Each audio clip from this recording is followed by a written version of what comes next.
Hello viewers, welcome back to our YouTube channel.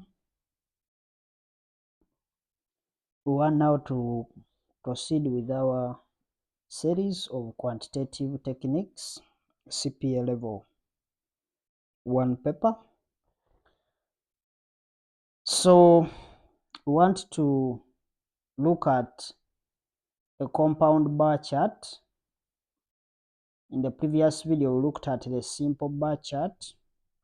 We looked at what you call the back-to-back bar charts, and we promised that we are going to look at the bar chart in the preceding video. So we want today to also handle the compound bar chart, and as a matter of fact we want to see how can we transverse from a compound bar chart to a comparative bar chart, and what could be the criteria or what will be the underlying reasons as why you will be forced to, instead of doing a bar chart, a compound bar chart, you do a comparative bar chart. So we are going to look at all that. So let's proceed. We are looking at compound bar chart.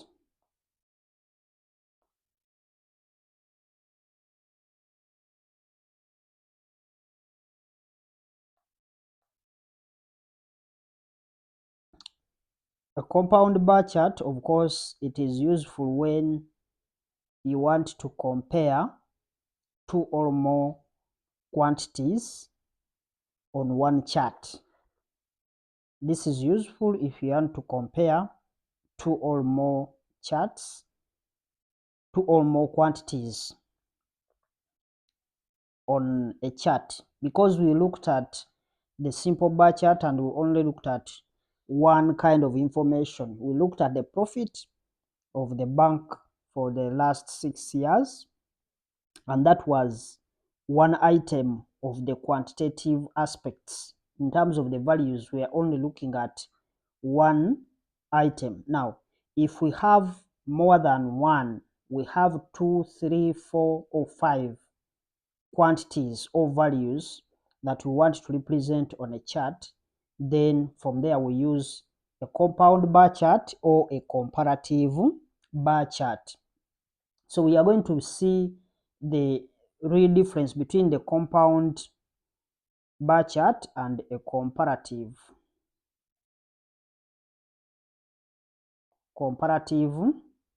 bar chart. Of course, most of the times, as per the syllabus, they are only talking about, the syllabus talks about the compound bar chart, but you will see, because the comparative bar chart is another way you can present, but of course we shall see the criteria as to why some data may not be applicable for you to use the comparative bar chart, the compound bar chart, and you have to go with the comparative bar chart.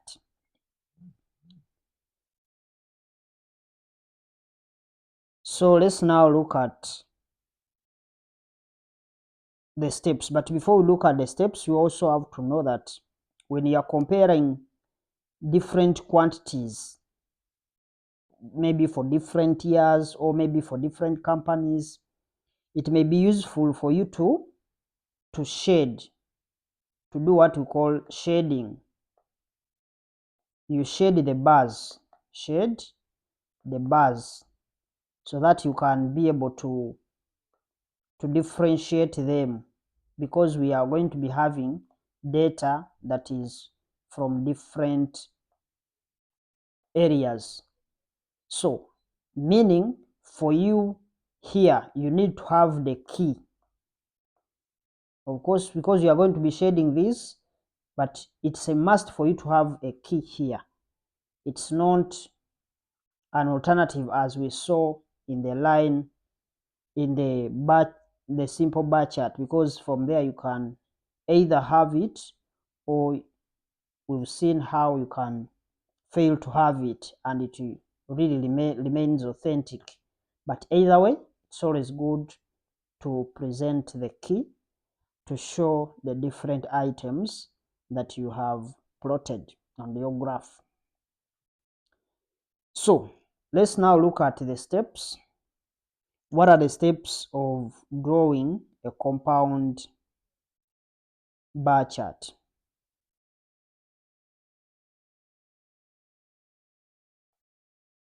Steps.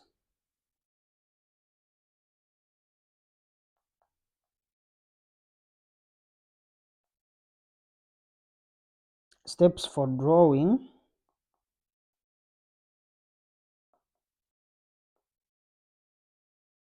a compound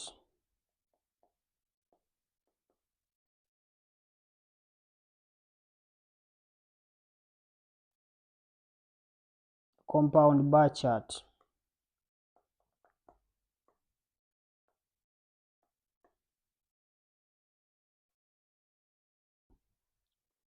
The first step is to identify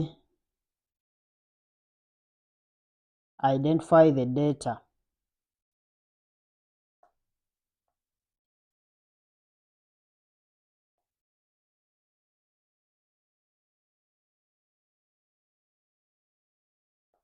Identify the data you wish to present.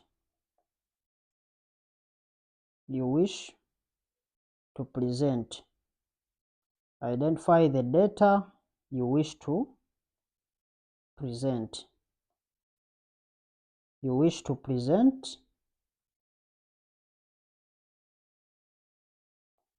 On a compound bar chart. Identify the data that you need to present, that you wish to present on a compound bar chart. Identify the data that you wish to present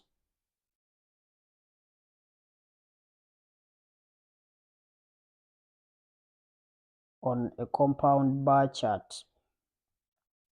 Of course, the hypothetical question that we can look at, all the hypothetical data that we may collect, we can collect maybe information.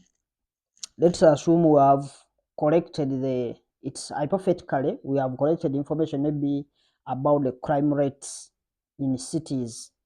Let's say we have city A, city B, and then city K. And this information, maybe we have gathered information for 2009, 2010, and maybe 2011 respectively. So if we are having different cities and we have gathered information about those different cities for the different years, maybe 3 years, so the ideal graph that will be able to present that information will be this kind of graph or chart. So you have to identify, you look at the information and see, based on the information you have, what will be the appropriate graph to represent the data. Because most of the times, like if the examiner is to set some of these charts, he can give you the data, then he says apply or use an appropriate graph to represent the data that is given below or above. So it will be upon you to know that based on the data that I'm being given, I'm going to apply such and such graph or such and such line graph or chart. So we are basically looking at information in regards to crime rates. We are going to be basing on the crime rates for the cities, and they have given us cities A, B, and K. Of course, this is a hypothetical question, meaning it doesn't have a source. We just create, hypothetically, we create, or someone may say, where did you get the information for the crime rates? Of course, you can get it, but this is a hypothetical question. The other aspect they have given us are the number of years that we are dealing with. 2009, we are dealing with 2010, and finally 2011, respectively, 2011. Meaning they have given us information in regards to crime rates. Those are going to be numbers for the different cities: city A, city B, city C. So the next step that we need to, after identifying the information that it may be suitable for us to be able to draw a compound bar chart, is for us to present your data in a table. Present your data in a table for easy reference.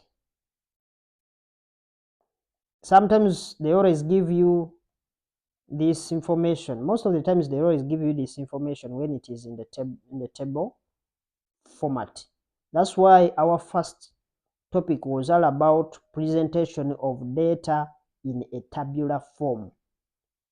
The bottom line was that we are going to need that information, or we are going to find that information laid out on the table. So that was the reason as why we looked at that in the first place.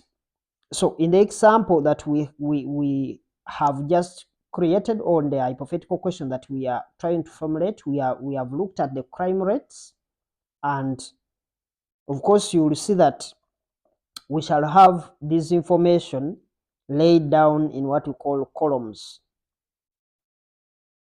We are going to assign, if they have not given to you these, then you create them yourself. So we are going to assign a column to each of the cities, and then we assign a horizontal row for each of the 3 years.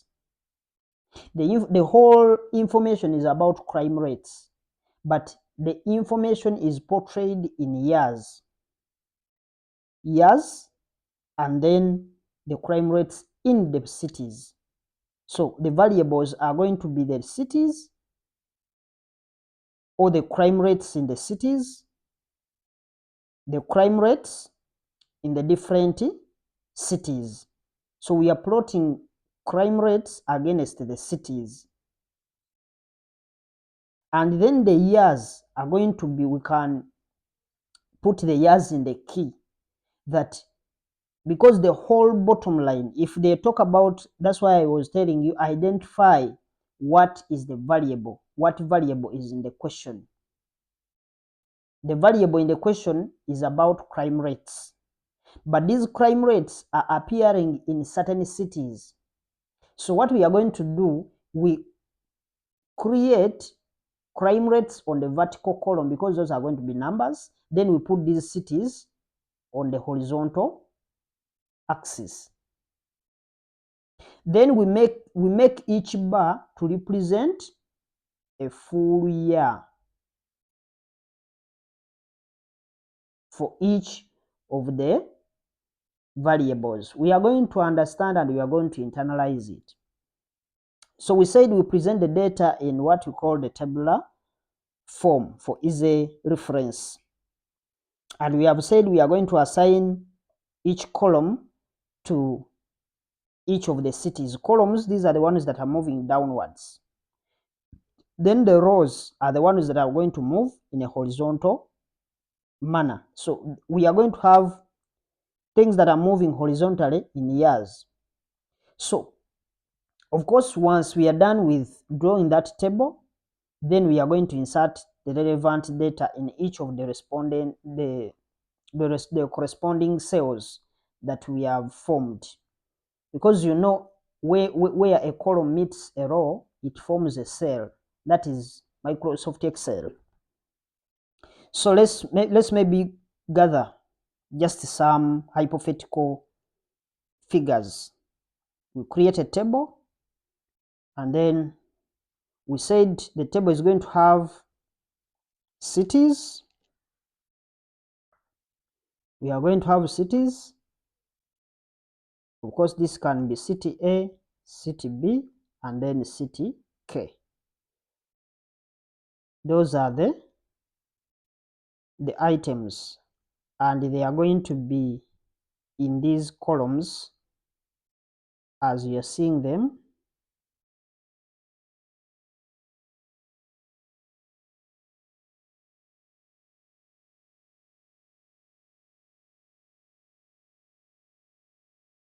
So then downwards we are going to have different years.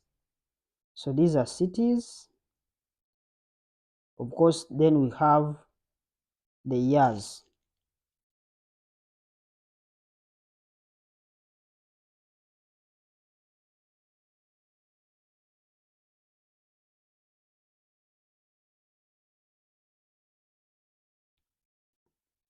But since the years are going to be moving downwards, we don't want to put them horizontally. It's better we can remove the word years, then we just indicate the values themselves, or the number of years themselves. We have 209, 2010, 2011.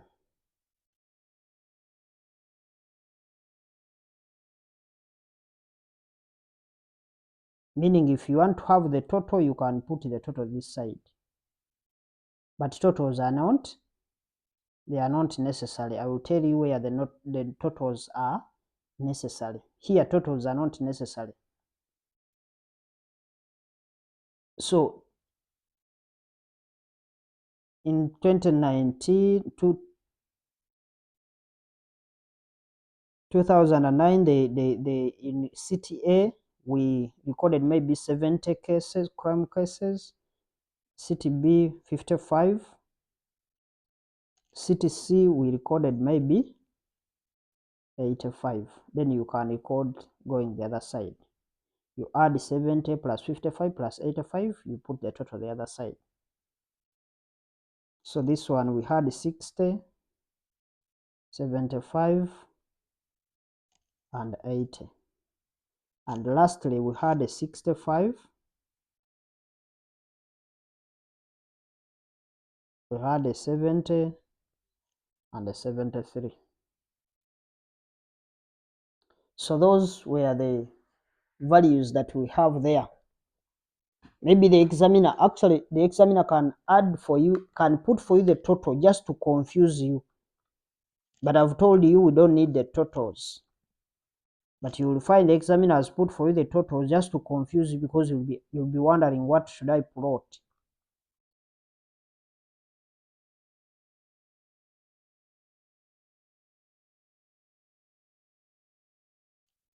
It is also possible to find the information drawn like that, and the examiner tells you, I want you to draw a simple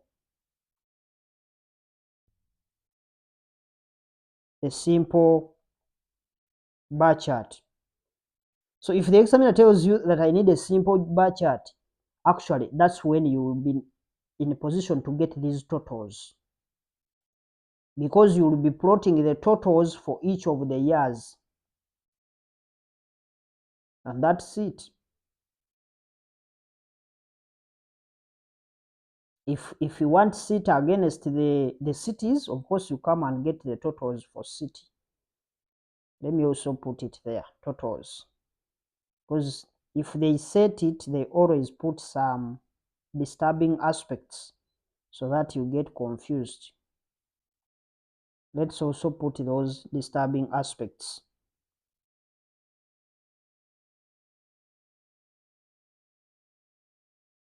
You find that the grand total is 3633.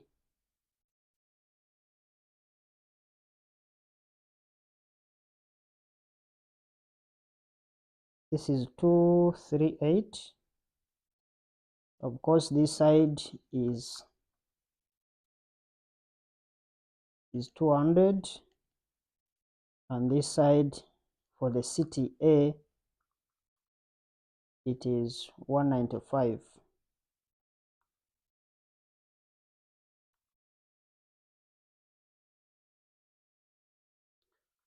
So that's how the examiner can trick you.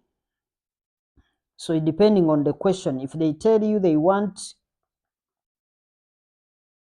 to show maybe the cases, the crime rates against the years or against the cities, you plot according to how the examiner has asked the question.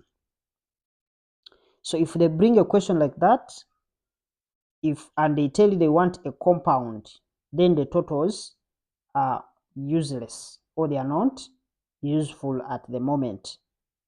So once you have received an information that is organized in that perspective, the third alternative, because here we are giving steps and at the same time we are going to draw that same example. What I needed for you to get is that you arrange the information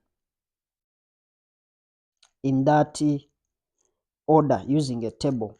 The third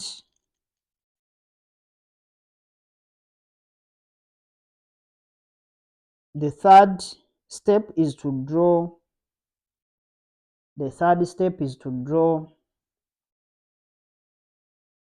your graph. Draw your graphs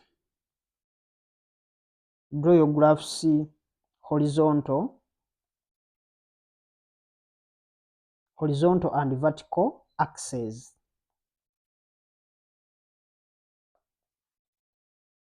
If it is one, it is called an axis. Of course, along the vertical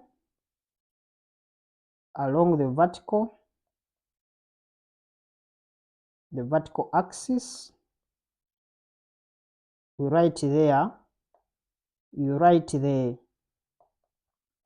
scaled values. Those are the crime rates. For example, now, remember we write based on the scale that we have formed. The scaling is the same. We looked at how we get the scale. So, for example, if let's say the data, because now you see that the data that we have is, if let's maybe assume that the data was maybe below 10, the numbers were from 1 up to 10, they were below.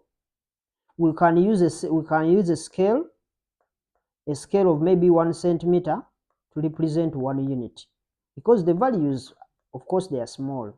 We can't take it to be in decimals, yet we are dealing with the small values. But the moment you find that maybe the numbers that I'm dealing with, they are in thousands, then it is better to take a scale of, let's say, 1 centimeter to represent 100 units, because you are not going to get 1,000 centimeters if you just use 1 centimeter to represent 1 unit. Because if you take this, it means this data, you will only need 10 centimeters to represent this information.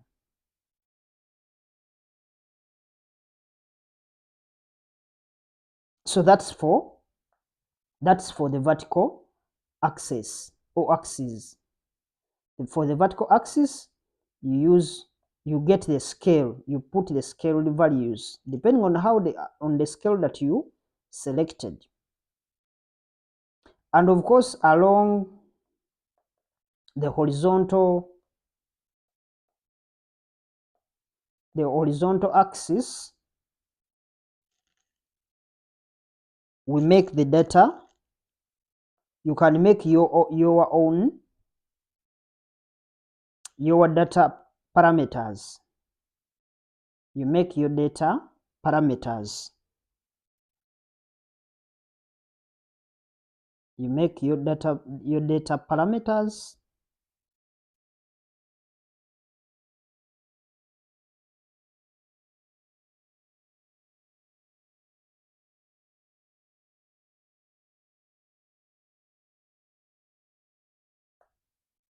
You make your data parameters. You make your data parameters with a main heading. With the main heading, and then several subheadings. Several subheadings. I'm going to explain what this means. Now, the main subheading, let's get an analysis based on the question that we have. That's why I brought in the question for you to get an easy interpretation of what the theoretical aspects are talking about. Now, for example, if we look at the information that we have crime rates in different cities for over different years. Now, in our step 1, the names of the cities would be our main, based on the names of cities, that is cities A, B, and K, would be our main heading, because they are the ones on top of our table. That's what we are representing. We are representing crime rates. These figures are all about crime rates in those different cities. That's why we are making it the main heading. Now, the years, of course, would be our subheadings. What is that implies if we look at the kind of data that we have in the question? It means that on horizontal axis we are going to put the cities. So this is how the information will look like. We will have, let me assume we have done that. Remember, we have to skip a line. You draw like this, that is 1. Maybe the second one is, of course, they are going to be intact.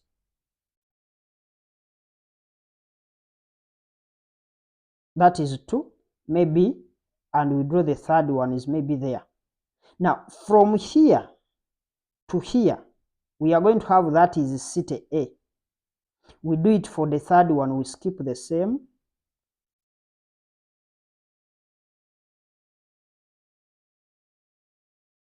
Then from here to here, it's going to be city B. Then moving this side, we are going to have the same stuff.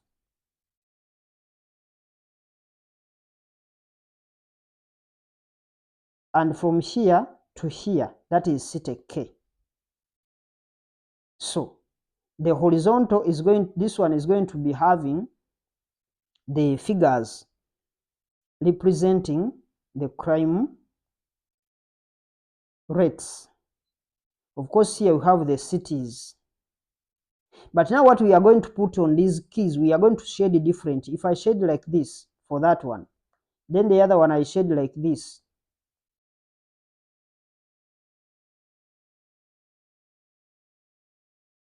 Then that would be, even one I can leave it empty. So I shade this to be maybe like this.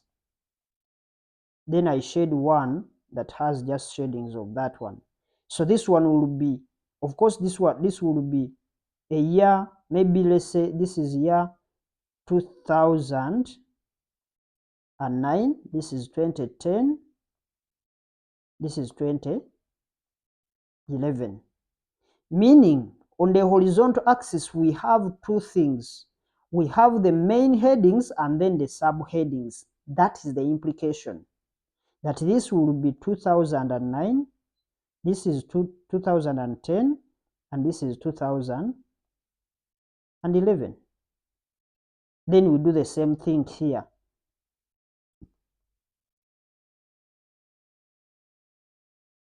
We keep the same head, the same, like that. So that's like the kind of graph that we are going to be having. And that's how it's going to look like. So once you are done with that, we have highlighted that in here we have the main heading. Of course, the main heading, that is what is in the question for these cities. But at the same time, you have the subheadings, which are representing the years.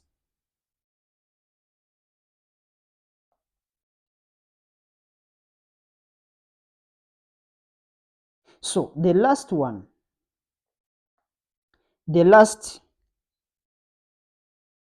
of course, the last part is just to draw the graph, because we have done with the analysis. Now the last part is just to draw. You add your data,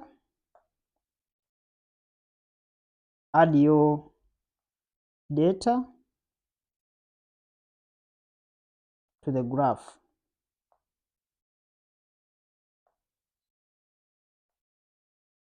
It means we are going to be drawing the, so continuing with our example, of course, if A is 2009,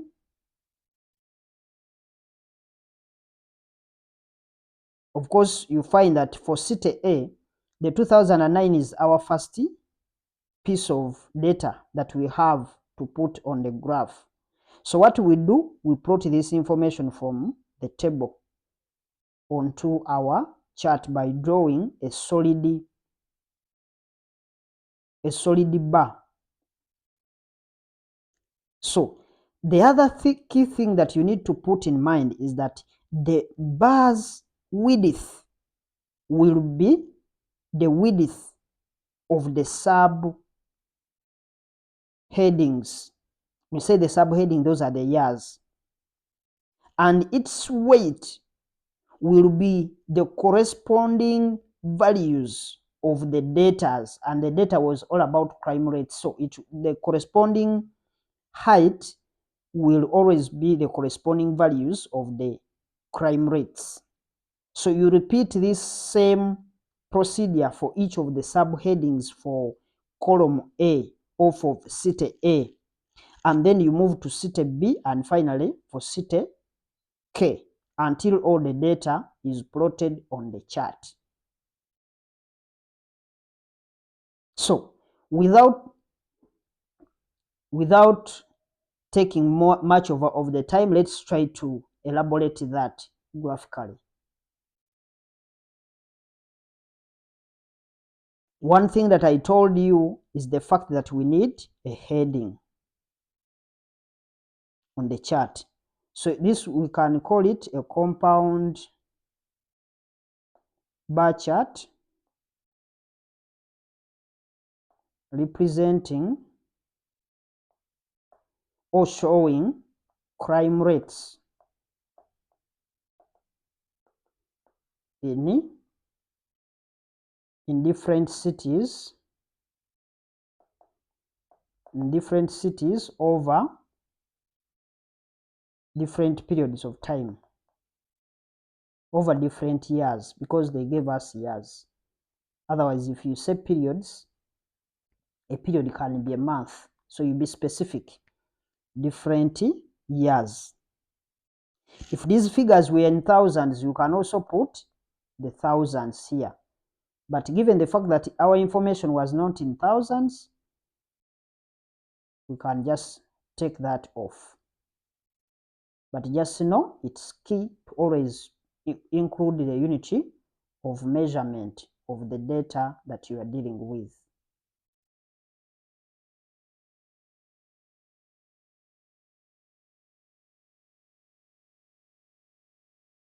So let's draw the chart. Of course, the scale, we can use maybe 1 centimeter to represent 20, because I've seen that we don't have any value that is above 100. So on the vertical scale, can use 1 centimeter to represent 20.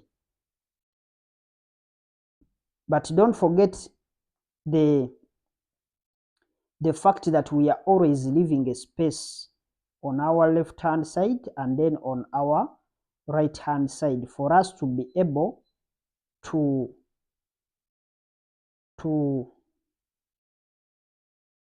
name the axes, whether they are going to be depending on the information that you have been given to you. So we said we are going to use, but don't forget we said we start from 0 when you are putting the scale. So that is 0. Maybe we said we are going to use 1 centimeter or 2 centimeter to represent, because if you are using the other big graph, you should use maybe 2 centimeter to represent 20. So I can say this is 20. Maybe this is 40. This is 60. This is 80. Then finally, we have the 100. Now, when it comes to the horizontal axis, remember we are plotting 3 years for each of the cities.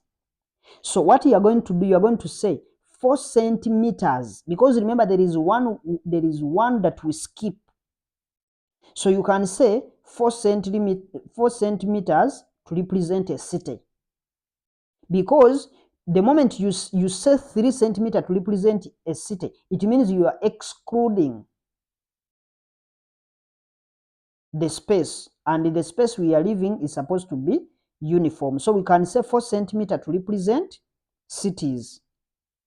So I can say that maybe this is my first,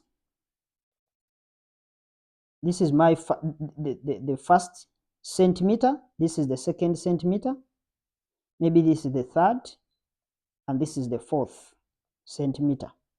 Then I say that this is going to be a representative of city A. Then I come to this, I also count that this is maybe 1, this is maybe 2, this is maybe 3, then those are 4 centimeters. Then I call it, this is city B. Then I also do the same for the city K.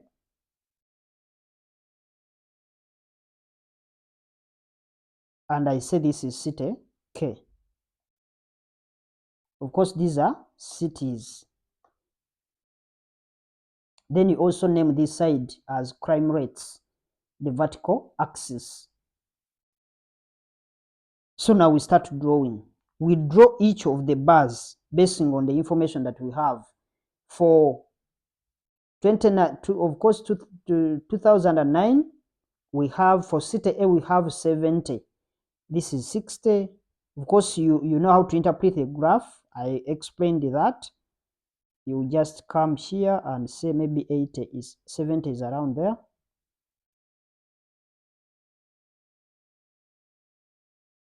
Then that's your first bar. Then you go to city A, but in the year 2010, we will have a 60. They are supposed to be between the years. The data is supposed to be connected to each other.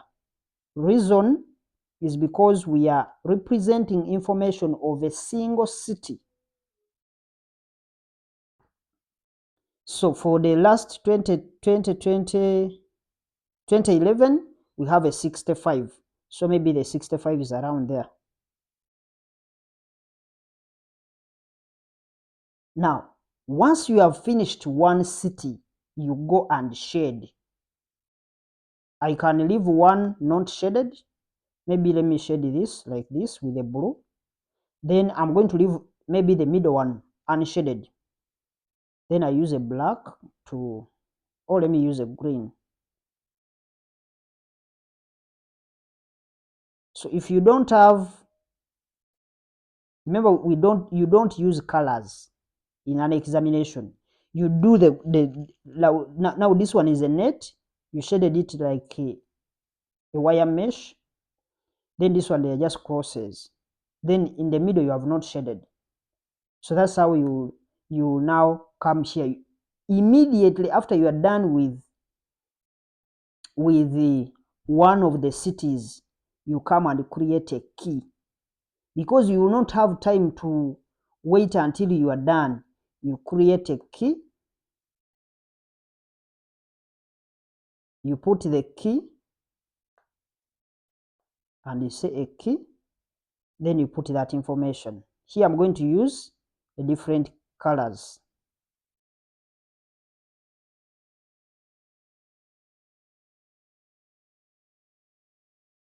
You also name them according to how you shaded them in that order. So I have one that is unshaded, then the last one. Then you shade. This one was shaded with a blue.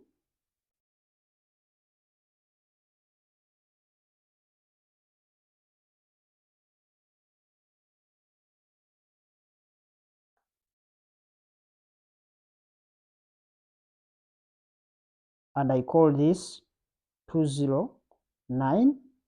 Then this one that is not shaded, it is 2010. Then 2011 was shaded with green, like a mesh like that.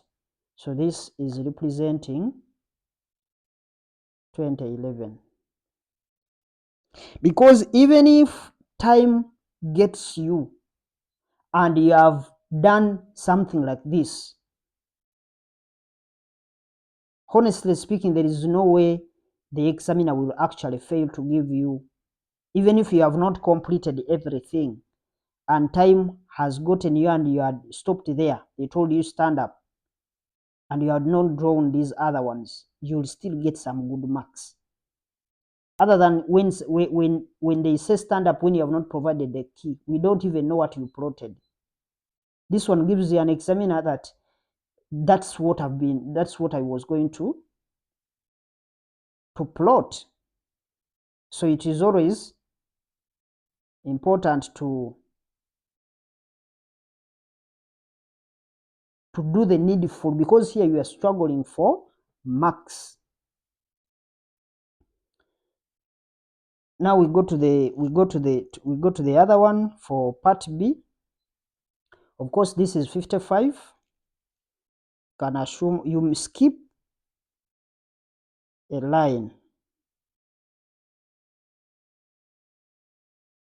You see, I've skipped a line here, but the line I've skipped, it is the same like the other lines that I've been skipping. Then for 2010, it is 75. Let's assume the 75 is around here.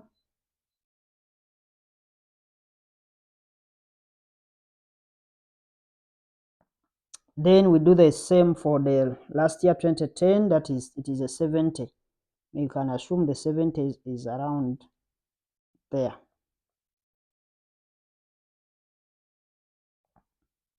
Then you do the shading.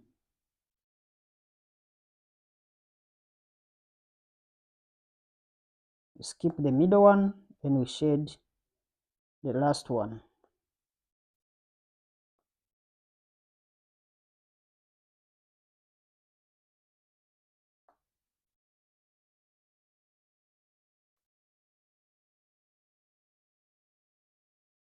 We do the last one. The first one is 85, because let's assume that our 85 is around there.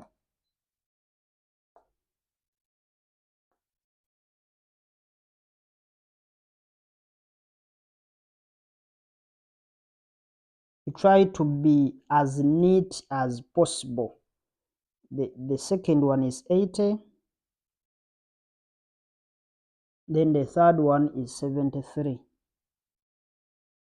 So assume the 73 is around there. And you are done. What will be left is for you to shade off this. And then you shade the last one. And we are done with that as well.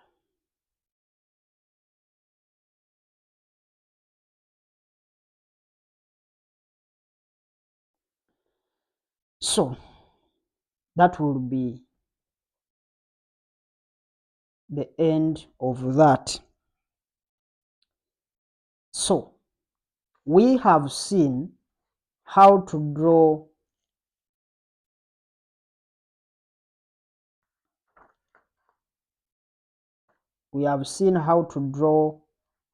the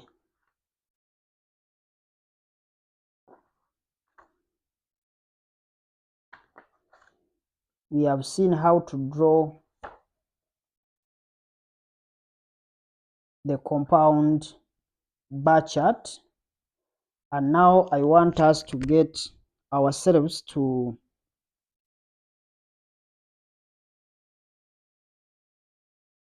something that is, of course, let's get maybe another example where we have the information. I might not draw it, but I'm going to explain what is going to happen.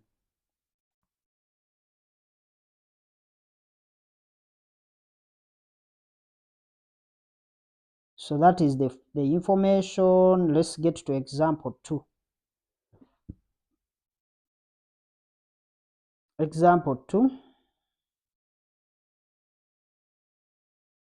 Of course, they are saying that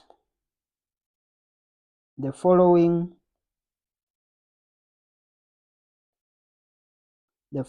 date table shows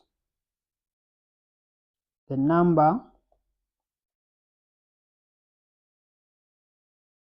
of insurance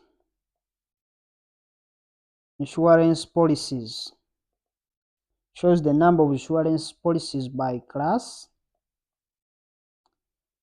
of business. By class of business, in bracket we have numbers expressed in thousands. The numbers are in thousands, so just put the bracket, comma, issued by an insurance company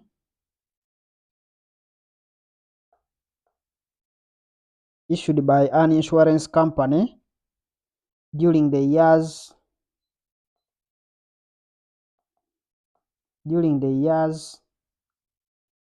2009 to 2013.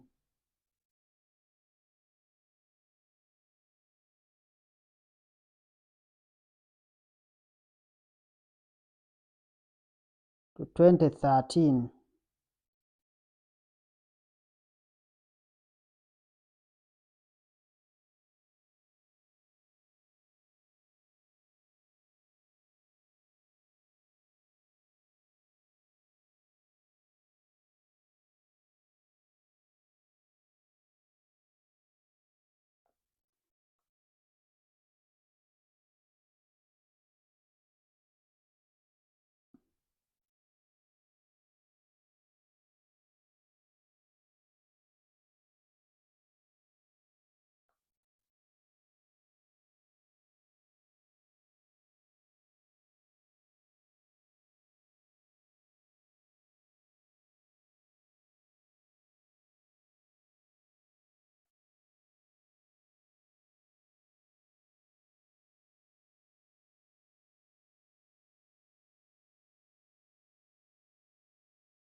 This is 2013. So let's look at the data. The data that they gave us was analyzed in a very nice table.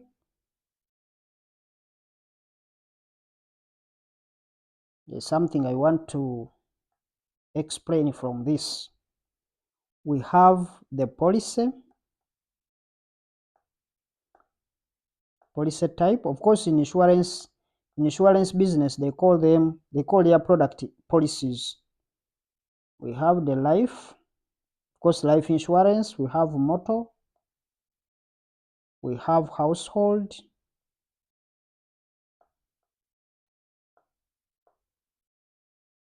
Household.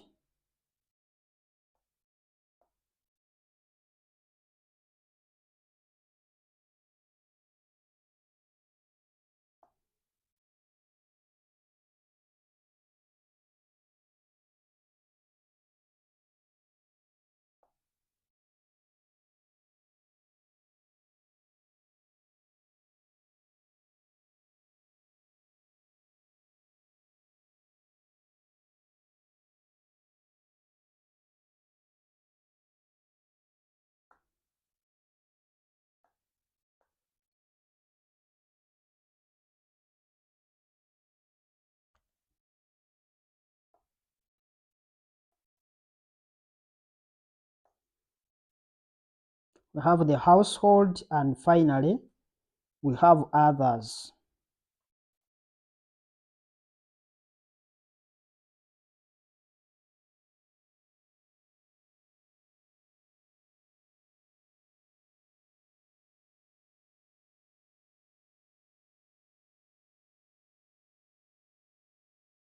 We have others.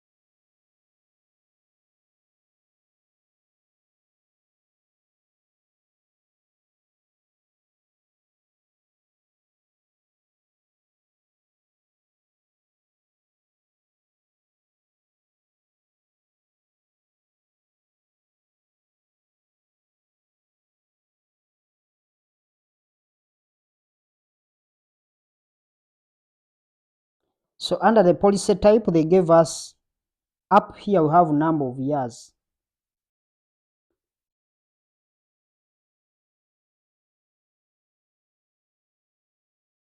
Up here we have number of years.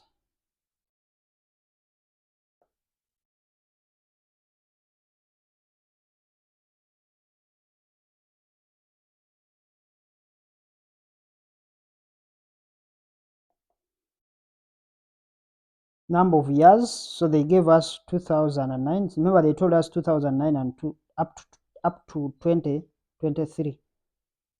2009, 2010, 2011, 2012,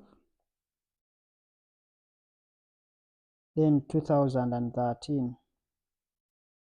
That's the information that we have with us.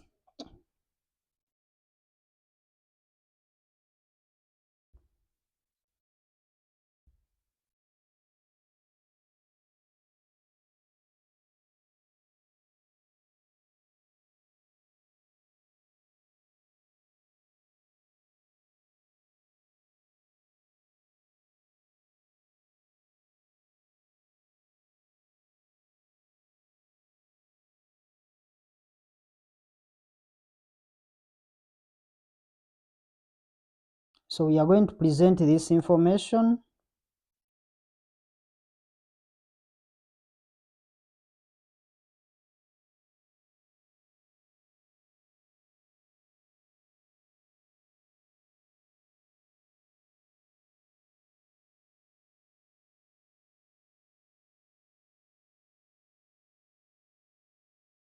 We have these different years.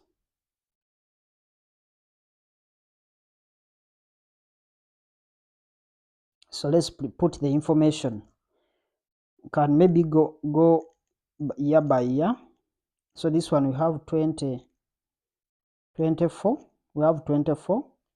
This is 42. This is 10. This is 7. The 2010 we have 27 here. We have 37. We have 14. Then we have 5. 2011 we have 32. We have 31. We have 21 and 8.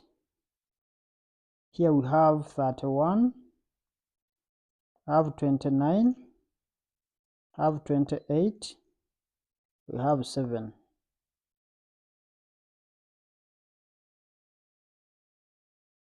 Then lastly, we have a 33. We have a 26. We have a 35 and a 4. So that's how the data looks like.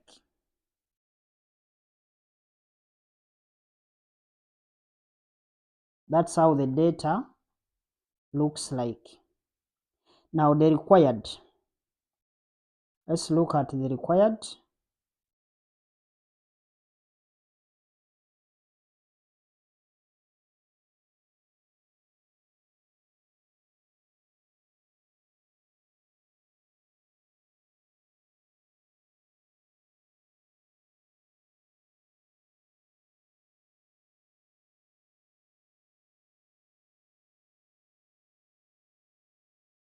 The required says required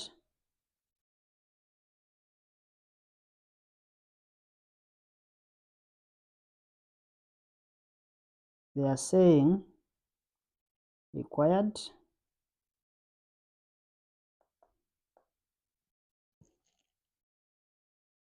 part A, they are saying carefully draw a suitable chart, to illustrate the data. Then part B, they are saying what are the advantages and disadvantages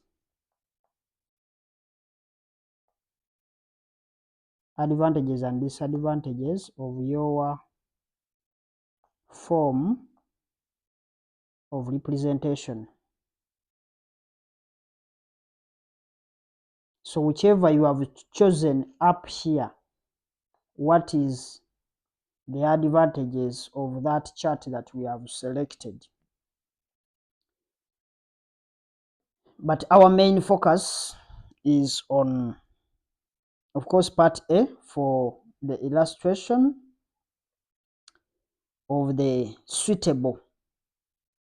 So expect these kind of questions where they are telling you pick a suitable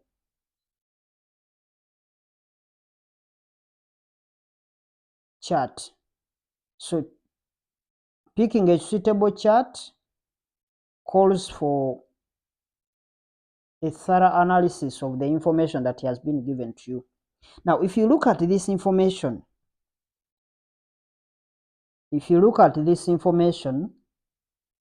and you look at the graph paper, of course the graph paper is always fixed. So what is going to be your vertical, what is going to be on your vertical, and what is going to be on your horizontal? If you look at this information, the main heading that we have here we have a main heading that relates to number of years. And they have given us the years.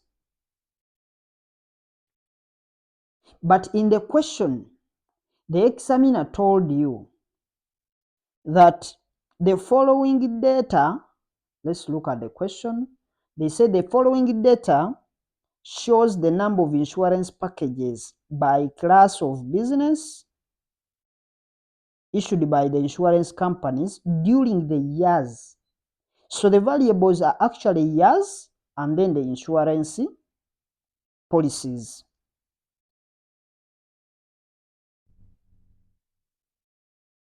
So what are we going to do? We are going to make sure that our horizontal line has one of the variables. It has the years, because we are going to be drawing a vertical bar chart. If they have not specified that you draw a horizontal bar chart, you always take it that it's a vertical bar chart, because that's what we basically draw. Then on the vertical axis, we are going to have the policies in thousands, because they told us they were in the numbers were expressed in thousands. Now, what we are going to make as our key are the different types of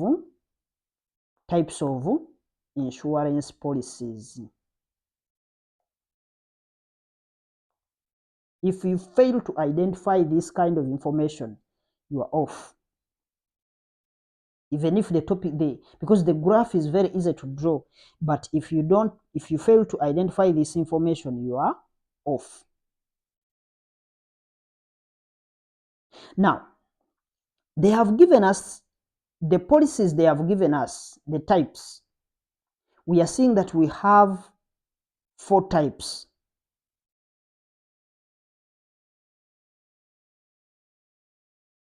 We have 4 types. We have the life, we have the motor, these are motor vehicle insurance policies, then the household, plus others. Now, the question is, what if they had given us 5? Let's say they have also put health policy. The question is, on our horizontal axis, are these variables able to fit there? Because each of these we need, if they have given us 5, we would need 5 bars.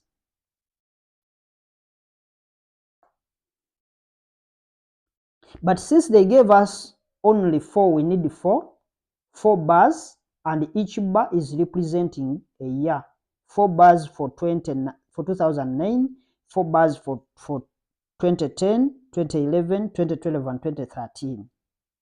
Then the other question you should ask yourself, what if, because here they have given us how many years? 1, 2, 3, 4, 5. They are 5. The question is, what if they had given us 6 years?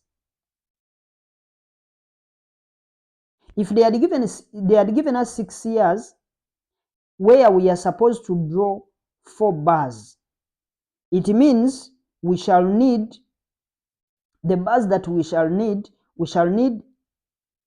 of course, the scale will be that if they have given us 4 bars, it means that we need 5 centimeters to represent 1 year. 5 centimeters, because remember there is 1 for skipping. But now the question is, here they have given us, just assume they have given us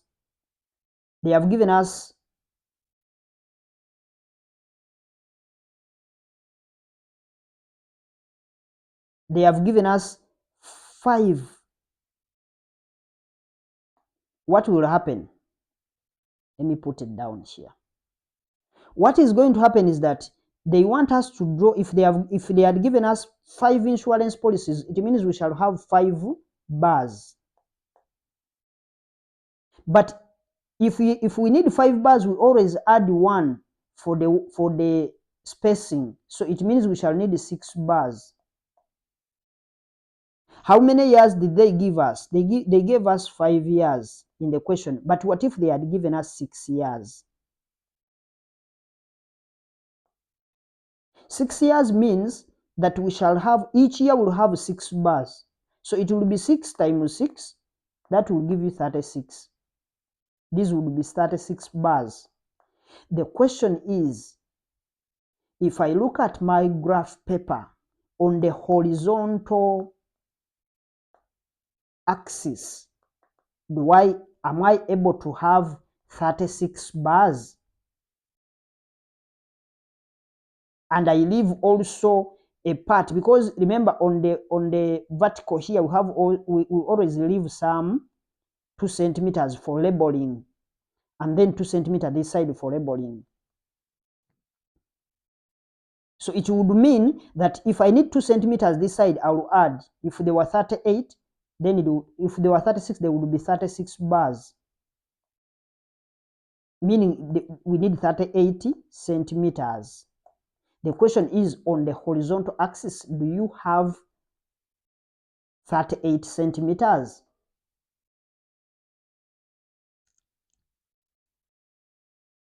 So that's the question you should ask yourself if you check on the graph book. Of course, if I'm to look at my graph book and I pick out the centimeters that are available, 38. Let me check.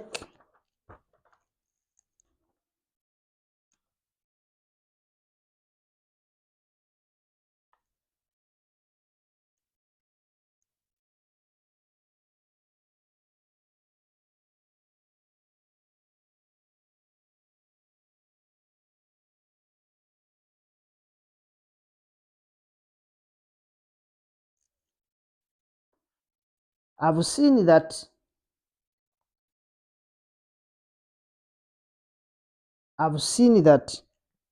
they are actually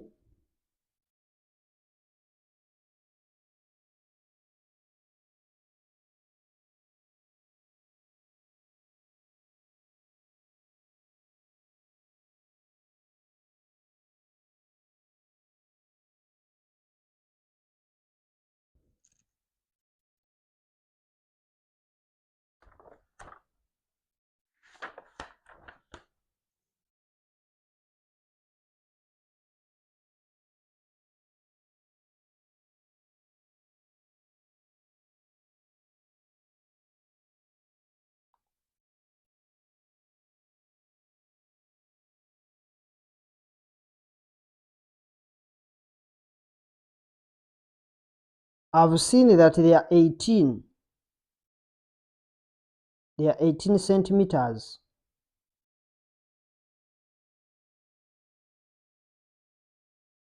They are 18 centimeters. Those squares that we have, they are 18. So if they are 18,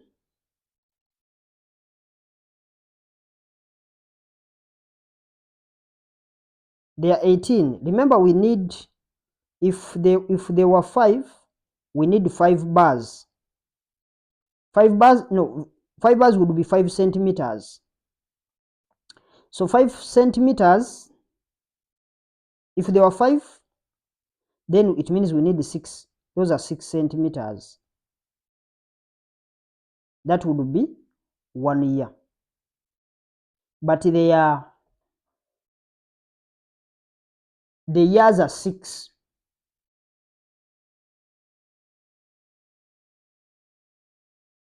So the question you are going to ask yourself, sometimes what I wanted to prove was that you may find some of these bars they will not fit.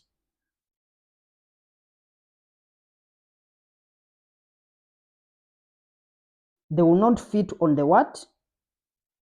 on the graph paper, what will you do? That calls for what we call the comparative. The comparative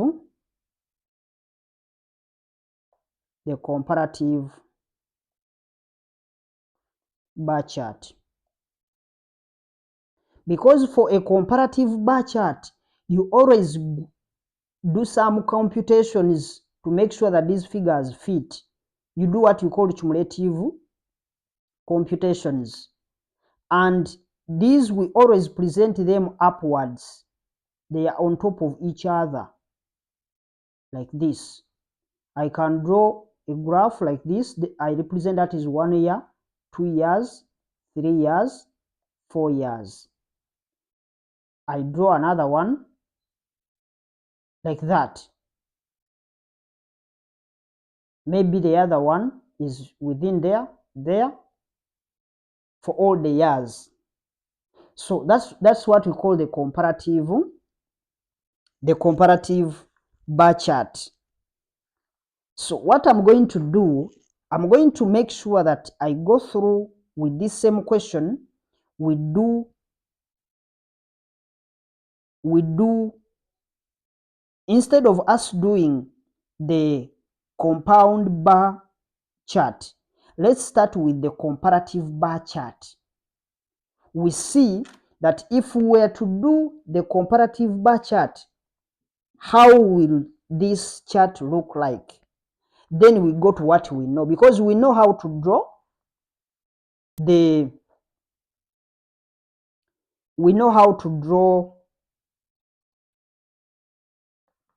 the compound bar chart. Now I want us to know how can we draw the comparative bar chart, because that's what we have not learned, but we are using the same question. So I created a scenario where they have given us so many units, because we know with a graph paper, the horizontal axis always has very many centimeters than the horizontal axis. So we need to look at that information, and we say we are going to draw a comparative bar chart. So they have the figures they gave us. We can maybe bring back the information they gave us. The policy type. Of course, we have life. We have motor. We have household. Then finally, we have others.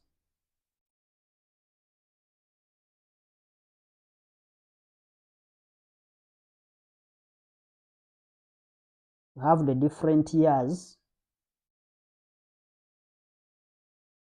Now I'm just going to let me just draw a cumulative. Instead of me drawing two tables, I will waste more time.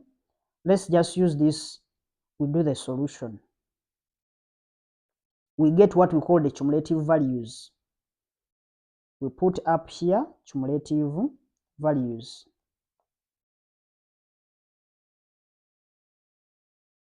Cumulative values. Then I will explain when we are done. We compute the cumulative values for all the years.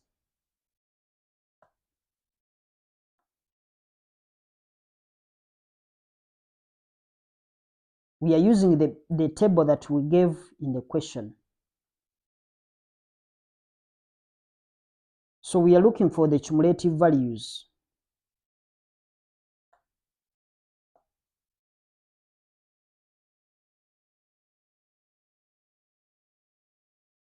Of course, the years we have,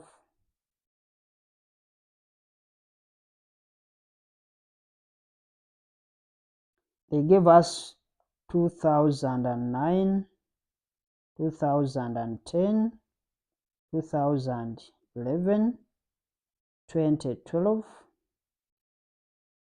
up to 2013.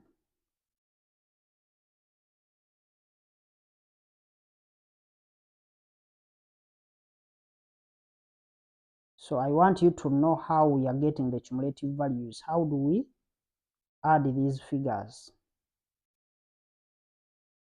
Depending on how you want to present the information.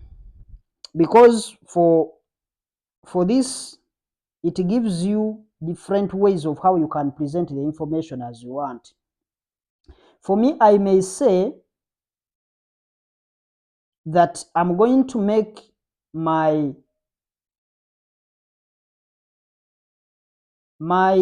policy type to be the bottom line, to be on the horizontal axis, because they have not set for us a question.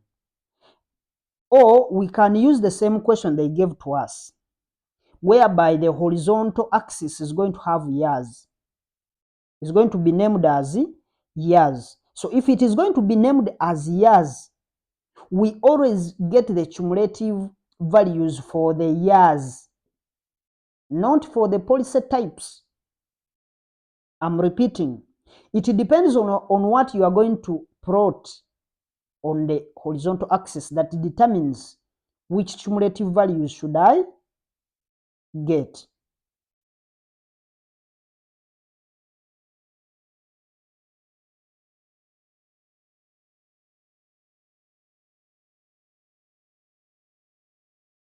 So for the years, we are going to maintain, like for 2009, since it is going to be the horizontal, we want that to stand as the horizontal line. We shall have a 24 here. And then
so I'll get a 24.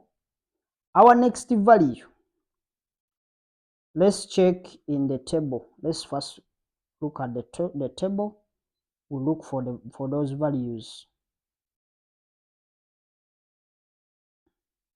You see here we have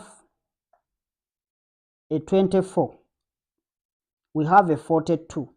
We are adding downwards. We move like this. You get 24 plus 42. Here it will be 66. Plus 10, it will be 76. Then plus 7. You get 83. You do the same. You maintain this. We are maintaining all these values. Then we add this plus this.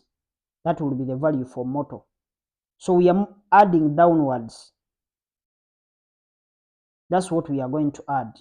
For me, I have this table somewhere, so I'm going to just be picking the information from there. But just know we are getting 24 plus 42. That is 66.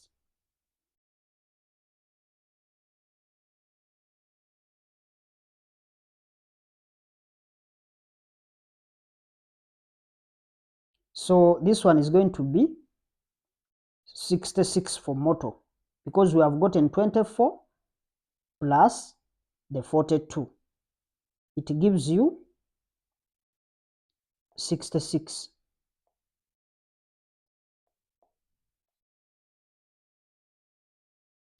Then 66 plus 10 That gives you 76.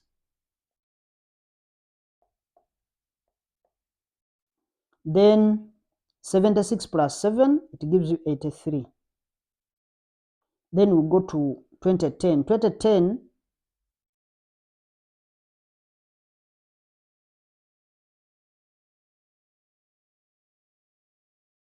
now what is going to happen is that for 2010, if we look at the life is also going to change because we need to make comparisons. We are going to add 24 plus the 27. We get a 51.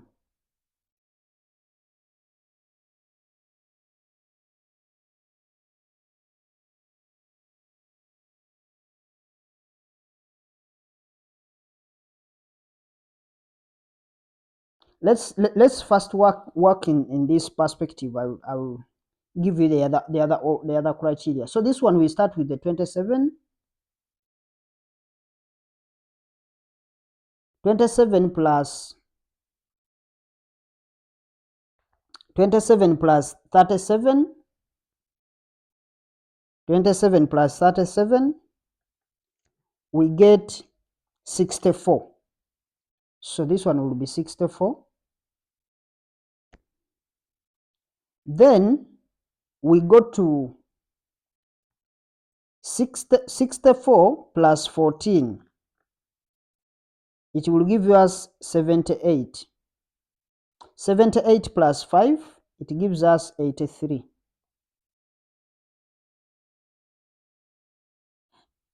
2011 is 32. 32 plus the motor, which is a 31, it will give us 63. Then 63 plus 21, it gives us 88. 88.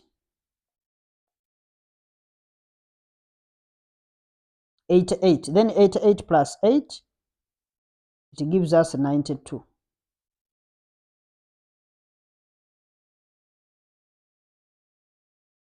No, the 63, I've added wrongly. The 63 plus the 14,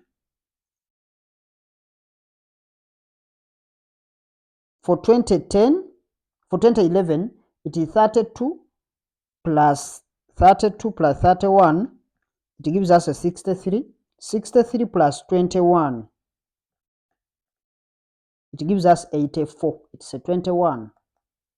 This one gives us 84. Added wrongly. So use a calculator when you're adding some of these things.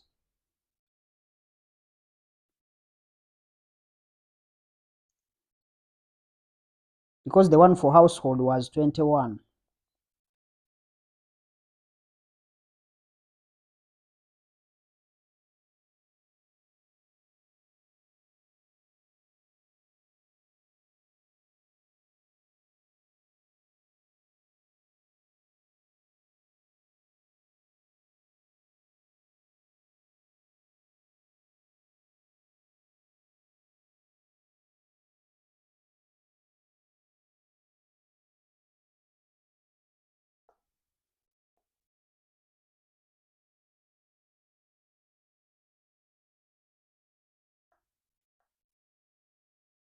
This is 84. 84 plus 8, it gives us a 92.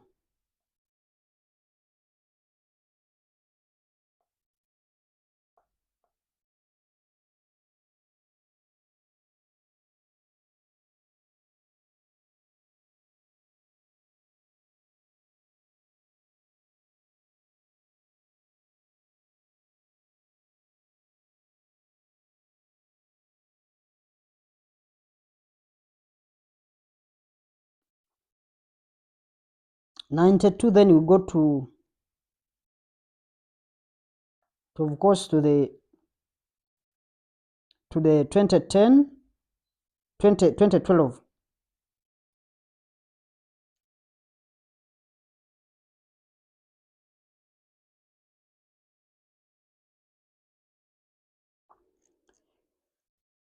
2012 for life we have 31. 31 plus 29, it gives us a 60. 60 plus 28, it gives us 88. Then 88 plus 7, it gives us a 95.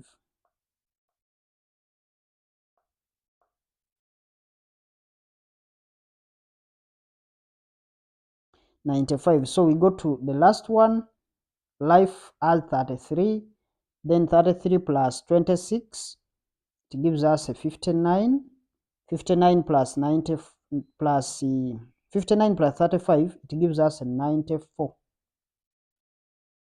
Then plus 4, it gives us a 98. So we can see the values that we have are all in what we call they are below 100. So even if we use 2 centimeters to represent on a graph, 2 centimeters to represent 20 units, the graph will be enough for us. Even if we take 1 centimeter to represent 20, the graph will be enough for us. Then let me give you another way how someone, of course this is the right way as per the other question, because the other question was the number of insurance policies against years.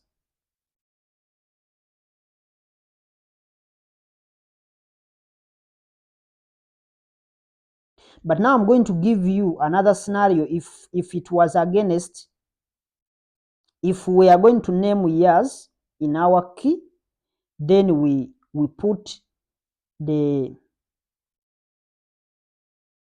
insurance policies as our bars. How could we do that? You just, let's maybe have a table, because these are really important areas for us to understand. We have the policy type, and then we have, this is life, we have motto. Of course, once you have gotten the other table as we got it, you go ahead and plot. But you are plotting, the years are going to be below. I'm going to show you, I have done some plotting. I'm going to show you the end result. Then I'll give you this second one as the exercise to get to plot it and see what you can get. This is household.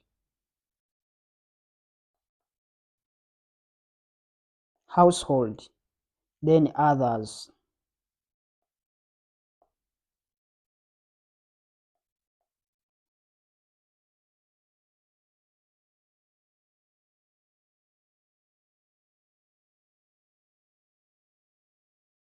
Now, of course, we have 2009.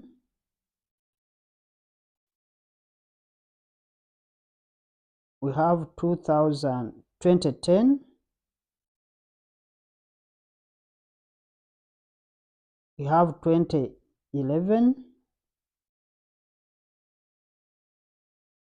We have 2012.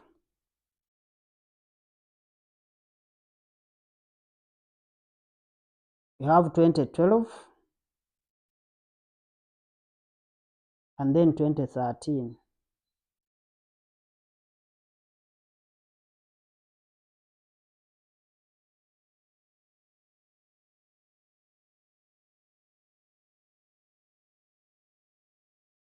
So now we want to represent this information in a sense that the insurance policies, the life, the motor vehicle, and then the policies are going to be the ones on the horizontal axis. So we take this to be 24. We are maintaining the years to be the same. So for For this will be 24. This is of course 42. We pick the same information as it was given to us. This is 10 and this is 7. Now we go ahead and we add life. What will be the figure for life? Now we are adding horizontally. We add as we move this side. So we start with the life. Let's finish the life column, the life insurance type. We will add, of course, for life in 2009 we had 24, 2010 we had 27, 2011 we had 32, 2012 we had 31, then 2013 we had 33. So what are we going to do? We get the 24, that is our starting, plus the 27 in 2010. It becomes a 51. So here, right? 51. Then 51 plus 32, it gives you 83. Then 83 plus 31, it gives you 114. Then 114 plus 33, it gives you 147. Now we do the same for motor vehicle. It is 42 in year 2009, 2010 is 37, 2011 is 31, 2012 is 29, then 2013 is 26. So we add, we keep on getting the cumulative value for each of these insurance policies. So it is 42 plus 37, you get 79, then 79 plus 31, you get 110, then 110 plus 29, you get 139, 139 plus 26, you get 165. Then you move to household. Household, we had a 10, we had a 14, 21, 28 and 35 for the years 2009 to 2013 respectively. So we get the 10 plus the 14, that is a 24. 24 plus 21, that's a 45. 45 plus 28, that is a 73. 73 plus 35, we get 108, 108 or 108. So we go to others. Others, we had a 7, we had a 5, 8, 7 and a 4. So we get the 7 in 2009 plus 7 plus 5, it gives us a 12. 12 plus 8, it's 20. 20 plus 7, that is 27. 27 plus 4, that's a 31. So the implication here is that what we are going to put on our key will be the years. Either way, you are going to be right. If you take this, or you draw you draw using the other one. So the horizontal, as I said here, the horizontal, the horizontal axis is going to be having the policy types, meaning each bar is going to be representing a year.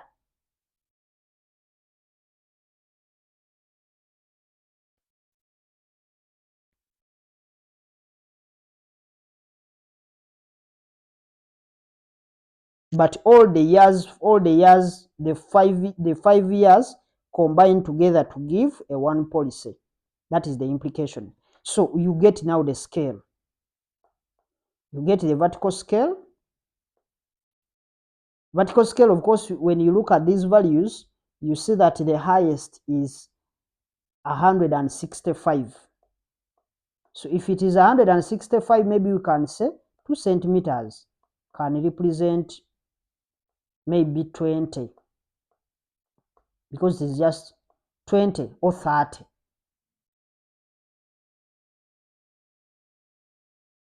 Or you can say 1 centimeter to represent 20, but that would be somehow short. Remember, we have the other 3/4 of the graph has to be utilized. So I want us to look at the graph using this first table.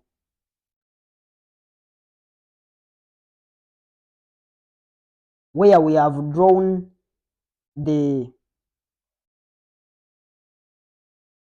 actually we can take the other one. Let's look at the graph for this last one.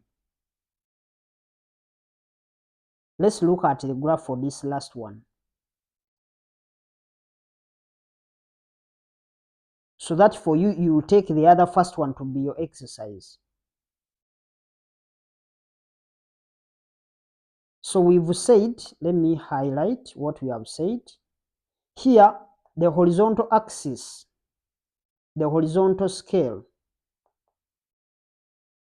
let me repeat it, horizontal scale is going to be 4 centimeters because they are 4 centimeters to represent one policy, one insurance policy. It's not here, insurance policy. It's not here. See, if you say 4 centimeters to represent one insurance policy, the implication is that you will need five columns, columns or bars, because you need the other one which has a space. Then for vertical axis or the vertical scale, because here we are focusing on the scale first. The vertical scale, we are going to use 2 centimeters to represent 20 units.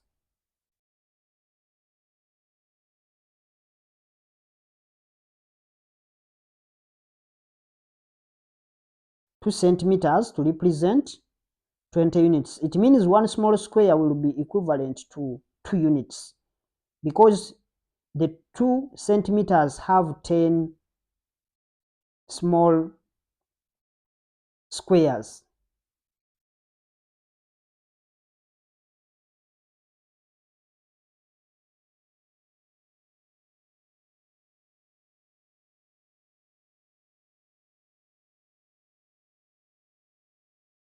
For the vertical scale, we said we are going to use 2 centimeters to represent 20 units.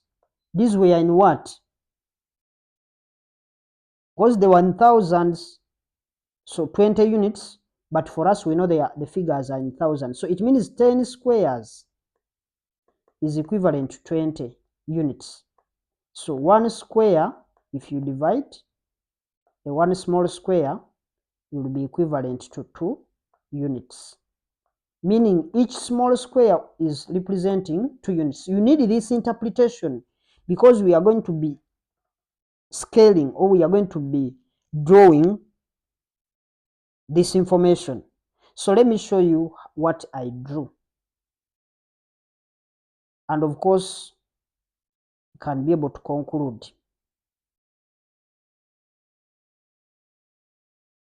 Can I insert it here?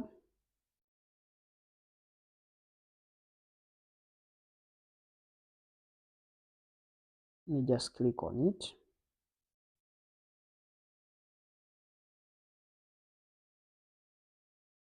So this is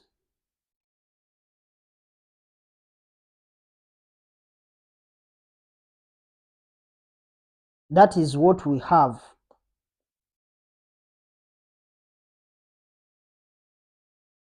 We made the years to be the key. So we say the title is a comparative bar chart of course, this one they gave us the insurance classes against the policies.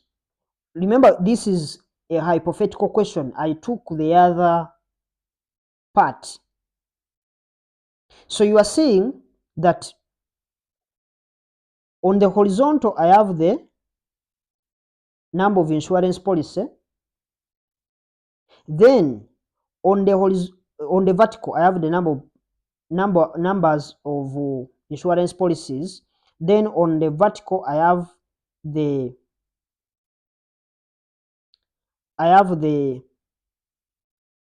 insurance types. Now I kept the key to be the number of years. What you see that is not shaded, or that is not shaded with any value, represents 2013, as you can see.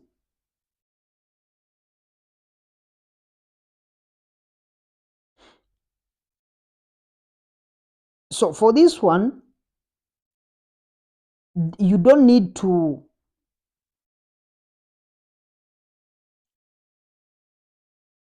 the bars will be like as if you are creating values. You create one big bar to represent all.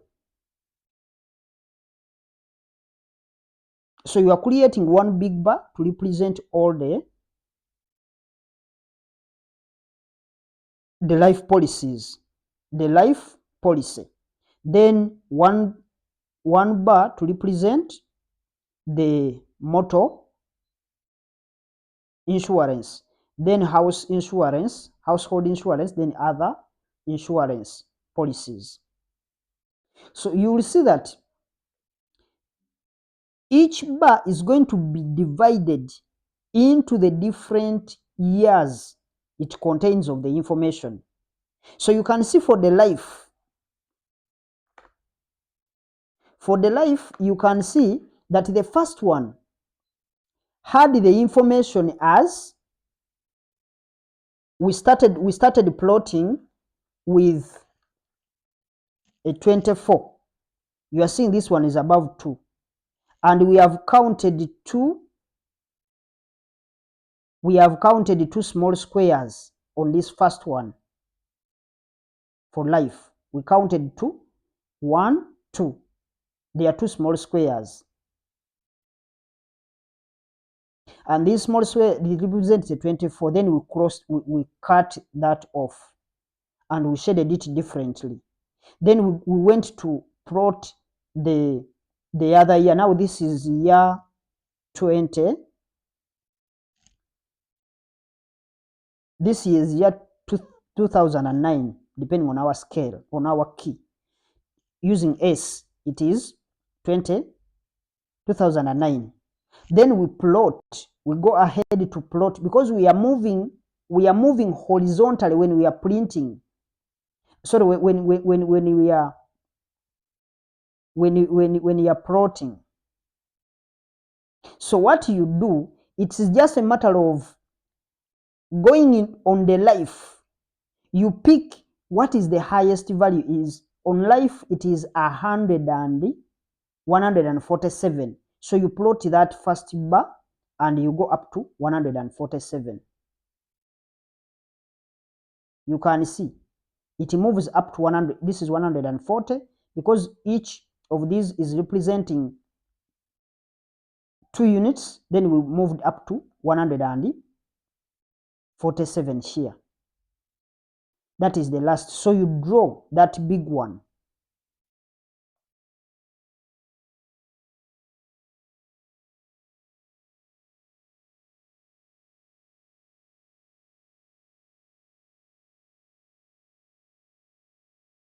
So once you are done,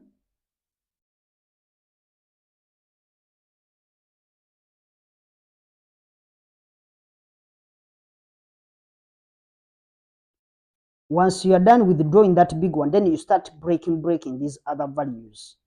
But the whole of that slight bar tops up to the head. Now, the other thing that you need to know is that for this one, we don't skip the first. You can either skip it, but it's better not to skip this first the first year. We don't skip it. We use it as a baseline. That's why for it touches the vertical scale, because we use it as a baseline, then we skip these other ones. The reason why we are skipping, we want to connect. Now, the other thing that you need to note from this graph, it's a 2-in-1. These dots you are seeing connecting each of these years, those are the ones that they call the comparative line graph. If you're drawing a line graph and not a bar, we shall see if we go to the line graph. Of course, for the line graph, these dots that you are seeing that are connecting for each of this year, you shade it differently in their connection. You shade differently, then you call it a line graph.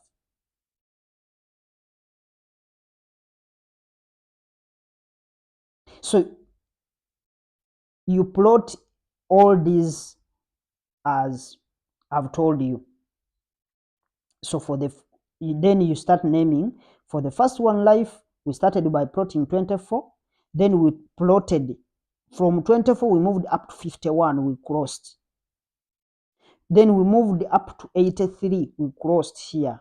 We moved up to 114, we crossed. Then finally 147.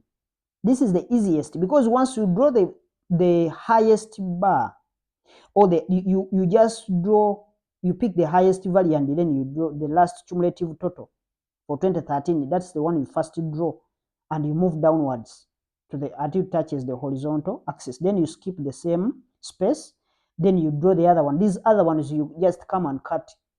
You just cut them across and you shade. You cut, you shade, you cut, you shade. Then it's a must for you to join with these dotted lines, because those dotted lines helps you to know that these years, and actually that's why you're seeing even the shading looks the same for each of these years. So if you are to construct the other first one, where the years are going to be here, it means what you are going to put in the key will be the life, will be the insurance types. So use that same information and you draw the one for life. You can attach it maybe in the comment section. I'll be able to verify and I say that this is actually right or wrong. So that's the information that we had from there. And of course, based on what we have looked at, I think the only thing that we can add there maybe are the advantages.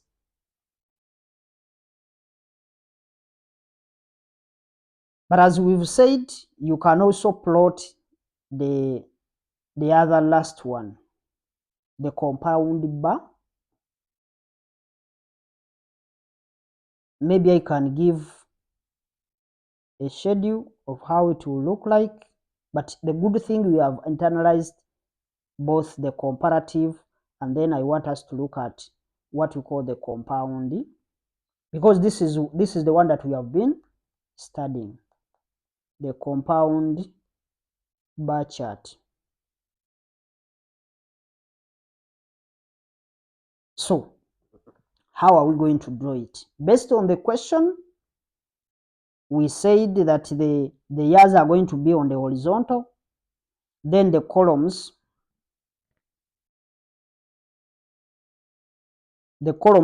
those bars, we are going to be having the different insurance policies as our key. Then we provide the vertical column with our values. So you plot them minus adding, you plot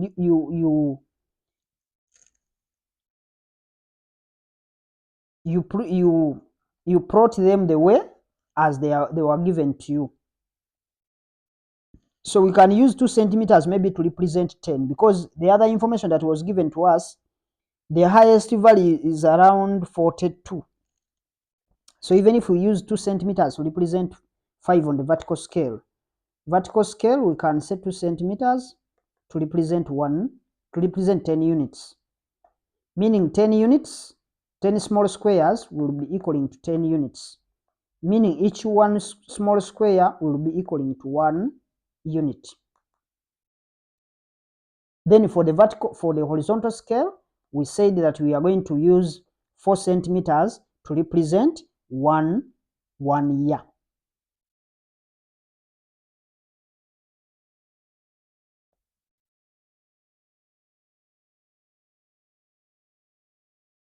So we go ahead to draw the graph.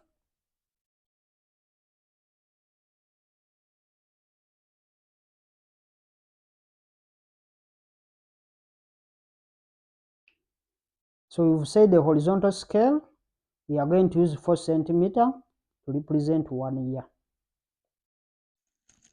So we draw our graph.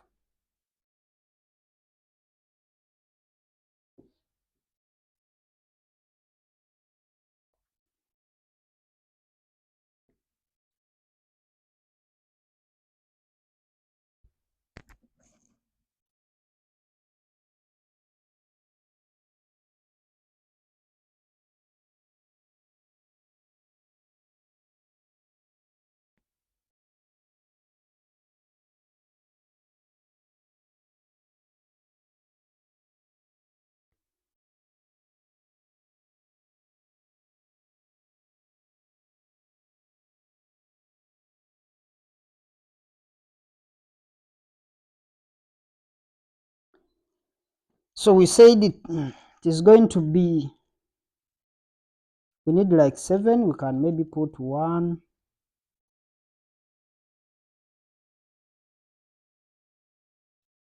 2, 3, 4, 5, 6. Those can be enough. So this is going to be 10.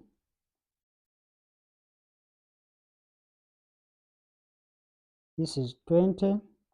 This is 30, 40, 50, 60.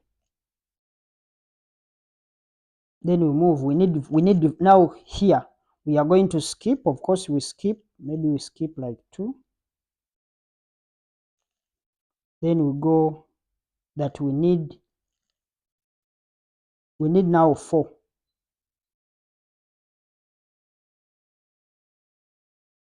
Maybe that could be 1, 2, 3, 4. Then we skip 1, 2, 3, 4. We skip 1. Say 1, 2, 3, 4. Then we skip 1, 2, 3, 4. That would be maybe enough. We need how many years? 1, 2, 3, 4, 5. This is 1, 2, 3, 4. They are not enough. The years are not enough. That's what I told you. Of course, you'll end up squeezing. Let me plot for you. You will be plotting. If the years don't finish all, you will be plotting the remaining years.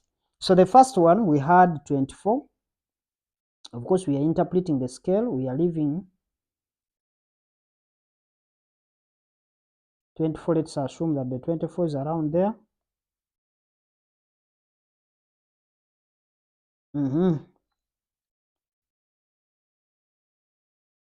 Now this one you can shade it there, and then maybe we shade it with that. Then the next one is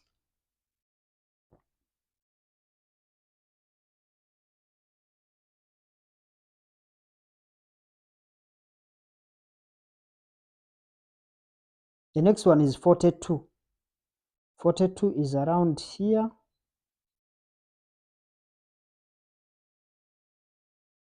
Maybe that one I'm not going to shade it. That is 42. Then the second last is 10. 10 is around here. Then the last one we have a 7. 7, let's assume it is around there.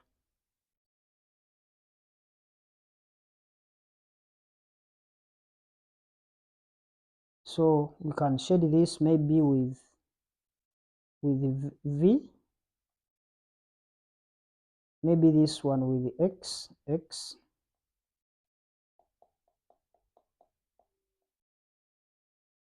So I can create a key there, and then I say the one I've shaded like that, this is life. The one I've shaded, the one I've not shaded represents motor. The one that I've shaded maybe with a V represents household, and then the one I've shaded with X, let it represent others. Then you plot. You skip one, then of course the whole of this is representing 1 year.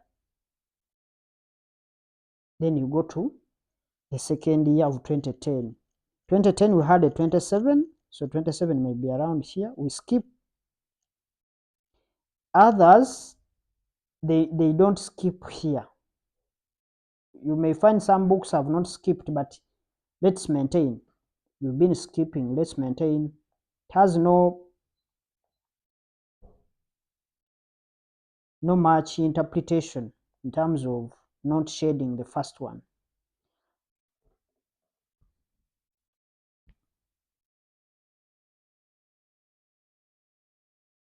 Then we go to the next one is 37. 37 is, let's assume it's around there.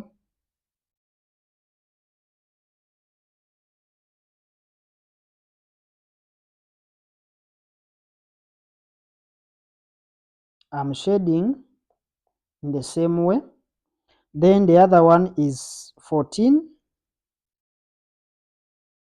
Of course 14 is, let's assume it's around there.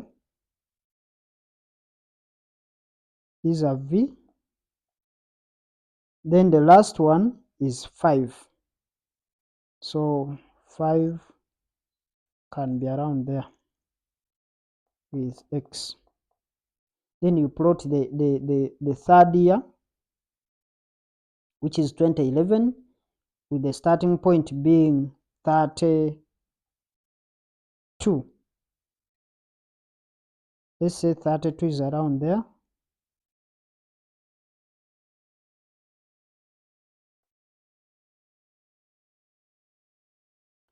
Then the other one is 31. Let's assume it's around there. Then the other one is 21. 21, let's assume it's around there. Of course, this one is we shade. Then this one we shade as well. Then the last one is 8. 8 is around there. Shade with an X, just to differentiate. Then you plot the last one. It is 33. Then you plot the 2012 and then the 2013. So you'll be done. Some of the advantages, of course, it gives a visual display of the information. Second, it can accommodate very many components and sub-components in one bar. So the one bar they are talking about, it is this. For each of these years, it can accommodate very many items, as you can see. That's why those bars are actually solidified. They are in one. All the sub-bars are within. So those are the things that I wanted us to look at. The disadvantages, of course, you have seen it takes a lot of time analyzing the data and then choosing the scale. The scale also involves some mathematical computations which might be hard for the viewers or the users to understand, because they need to analyze, they know how many small squares are in. So it involves some tedious computations. especially to someone who doesn't have, because you are not developing this information and you are going to use it yourself. You create this information and you give it to the users. The users also need to understand that information. So that's why we are saying it has some tedious computations in regards to the scale and other stuff. Even the scale itself can be misinterpreted, hence being able to generate wrong conclusions about the information that has been presented in the graph. So those could be some of the disadvantages that you could talk about. So I want us to meet in the next video when we are talking about the pie chart. I know also the pie chart, it's something that we had some discussions in different levels of studies, but it's the same thing that we want to look at, because those easy stuff, they are the very things that you end up failing. So we just want to assume that someone doesn't have any prior knowledge about a certain topic. That's why we are giving all the information out, because we can't just assume that it is only those who are doing CPA that are studying these things. Of course, there are some people who might not be in the same, who might have done maybe healthy, they have done maybe they have been in the health service and now they have come to do accounting. So some of these things they need to get an understanding, and that's why they always put them in the syllabus. However easy they may look like, we have to go through them and we internalize them. The other last thing that I want to talk about is the fact that we have access. We give access to our recorded lectures. We have recorded lectures for classes and then revisions. The access is a 1-year access. You get a full year access,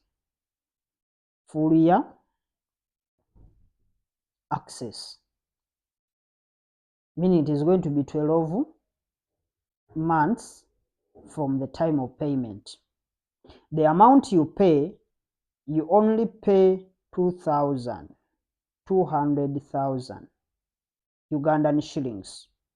That's the money you pay to get access for the entire 12 months. It's like someone will be paying on a monthly basis something like 20 or 18 on average. So it is a 200,000. It's a single payment you pay for a full year access. Once the year elapses, you lose access, then you pay the same 200,000, you still get access for a full another year. So it has all levels. We have all CPA levels, whereby you are going to get the recordings for different classes, for different, because there could be videos that we have done with the old syllabus. You'll find videos that we have done on the new syllabus. You find videos that we have done on different aspects but related to what we are doing, because just like the way you are seeing here, we give you information not necessarily for the CPA paper, but we give you information that is looking at all the aspects as long as they are related to what we are studying. That's why we will see, we are going to learn what we call stem and leaf, box plots, and other aspects, even though they are not shown on the syllabus, but they are related. So we have all CPA levels. The payment is a 200,000, and that money can be paid either using a Momo Pay, MTN Momo Pay. It's just a matter of dialing *165 *3 hash. Then we put in our merchant code. The question is, how am I going to be able to get the merchant code? Just send a WhatsApp. Be strict on what you want. It's a +256 256 792 915 722. Don't send money on that number because the number is registered in the company names and it's not on mobile money. The money is sent either on our merchant code, that is through Momo, or it will be paid on our bank account. So getting that information, just send your WhatsApp on this same number 0792 915 722. That's where you get the update, and of course once you have made the payment, we will be telling you on what to do in order to access the classes. So that's all that I wanted to talk about as far as this is concerned. Let's meet in the next video as we're talking about the pie chart. Once we are done with the pie chart, we shall look at the Lorenz curve. We shall first look at the Z chart, then we look at the Lorenz curve. When we are done with the Lorenz curve, we shall also put in the histogram, and then we finalize the graphs by looking at the box plot, box and wicks plot, then stem and leaf. Those are the ones that will conclude our discussion on graphs. Of course, we said pictograph, graph charts or graphs, and then curves. So when we go to curves, of course, we have line, the line, that is, it can be a simple line graph. They could be compound line graph. They could be ogive. Of course, ogive is one of the most asked. So we shall also be able to look at most of those things as we proceed. So thank you for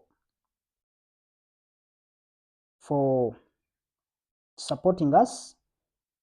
Don't forget to like and comment on our videos, make your suggestions, get yourself busy with the comment section by asking questions that you have not understood in any of the topics that we have analyzed, because that way you are helping us you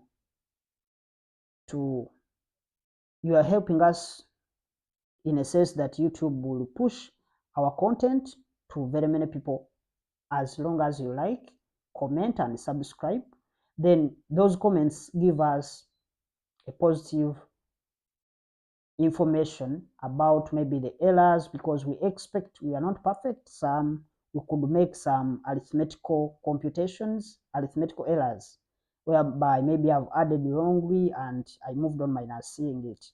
So those are some of the things, what you have learned, what you need more clarity on, so that we can be able to provide another video trying to